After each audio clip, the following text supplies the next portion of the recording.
From Keene in the Shire, the Liberty Media capital of the world, this is Daryl W. Perry, host of FPP Radio News for Monday, December 11th, 2017. Silver is trading at $15.85 per ounce. Gold is valued at $1,250 per ounce. Bitcoin is trading at 9.3 cents, and the average price of Bitcoin is $16,553. Antiwar.com reports with the Islamic State virtually defeated in eastern Syria, the Syrian military and its allies have shifted their military focus to the northern Idlib province and the surrounding area, the last stronghold of other rebels, including al-Qaeda's Nusra Front. Syrian forces have managed to push the rebels out of their last strongholds in Hama province and towards the Idlib frontier, with expectations that they'll attempt to push into the province next. Throughout the past year, evacuation deals for various rebel factions have seen them relocated into Idlib, which has left the tiny province chock full of different militants. Keeping Idlib contained has long been the focus, but with all the major targets taken, the Syrian military may finally decide it's time to attack. Idlib was long seen as virtually impregnable because of the large number of militants, but infighting among the factions in recent months have left formerly big groups like Nusra a lot weaker and some areas a lot more exposed. If the offensive is successful, it might effectively destroy several rebel groups or at least leave them landless.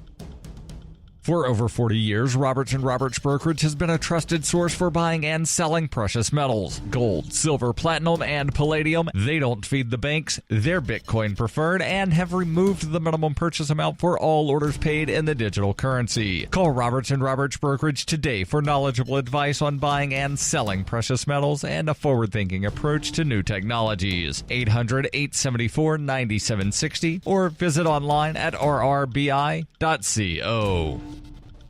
UPI reports just months after same-sex couples in Bermuda were allowed to marry under a Supreme Court ruling, the island's government reimposed a ban under a new law. Parliament member Lawrence Scott said the Domestic Partnership Act of 2017 helps the LGBTQ community by giving same-sex couples benefits it has been asking for, while keeping traditionalists happy because it doesn't change the traditional definition of marriage. The Royal Gazette reported Scott said, as it stands now, they can have the name marriage but without the benefits. But after the bill passes, they have the benefits, just not the name marriage. The benefits are what they really want. The bill passed Bermuda's parliament 24-10. According to Pink News, Bermuda became the first country to re-ban same-sex marriage. Shadow Economic Development Minister Grant Gibbons, who voted against the bill, said it marked a step backwards for Bermuda. Gibbons said, "This is a human rights issue. We're taking away marriage equality rights from the LGBTQ community." In 2016, 69% of voters rejected a referendum to approve same-sex marriage in Bermuda, but less than 50% of eligible voters cast a ballot, making the vote invalid. But in May, Winston Godwin of Bermuda and his Canadian fiancé, Greg DeRoche, won a legal battle in Bermuda Supreme Court to allow same-sex marriages to take place in the country. That paved the way for same-sex marriage until the vote on Friday. Those already married prior to the vote on Friday will not be affected by the new law.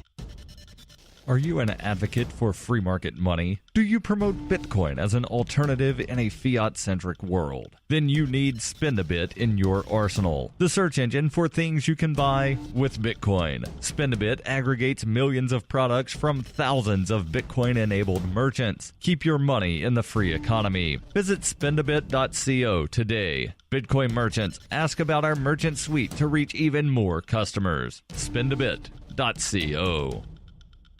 Reuters reports a massive California wildfire that has already destroyed nearly 800 structures, scorched another 56,000 acres on Sunday, making it the fifth largest such blaze in recorded state history as it ran towards picturesque coastal communities. But as darkness fell, fire officials said that with the hot, dry Santa Ana winds not as fierce as expected, crews had been successful in building some fire lines between the flames and the towns of Montecito and Carpinteria. The Thomas Fire, the worst of 6 major blazes in Southern California in the last week, and already the fifth largest in state history since 1932, has blackened 230,000 acres, more than the entire area of New York City. It has destroyed 790 houses, outbuildings, and other structures, and left 90,000 homes and businesses without power. The combination of Santa Ana winds and rugged terrain in the mountains that run through Santa Barbara and Ventura counties have hampered firefighting efforts, and officials said the Thomas Fire was only 10% contained Sunday evening, down from 15% earlier in the day on Sunday. This has been FPP Radio News, online at fppradio.com.